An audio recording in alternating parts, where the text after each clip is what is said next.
بسم اللہ الرحمن الرحیم۔ تمام دیکھنے والوں اور سننے والوں کو السلام علیکم ورحمۃ اللہ وبرکاتہ۔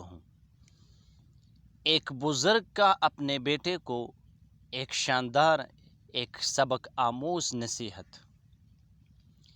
ایک دفعہ ایک بزرگ نے اپنے بیٹے کو یہ نصیحت کی کہ اے بیٹے، گناہ نہ کرنا، اللہ ذوالجلال سے حیا کرو، اور اگر اللہ ذوالجلال سے حیا نہیں کر سکتے تو پھر مخلوق سے حیا کرو، اور اگر مخلوق سے بھی آپ حیا نہیں کر سکتے تو پھر اپنے آپ کو جانوروں میں شمار کرو۔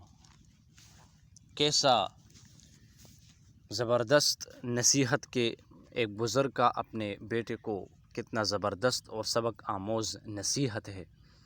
اللہ تعالیٰ اس پر ہم سب کو عمل کرنے کی توفیق عطا فرمائے۔ ویڈیو کو زیادہ سے زیادہ شیئر کرے اور لائک کرے، اچھی کمنٹیں کرے، اور چینل کو سبسکرائب کرنا مت بھولے، کیونکہ اسی طرح اچھی ویڈیوز میں روزانہ اپنے چینل پر اپلوڈ کرتا ہوں۔ جزاک اللہ۔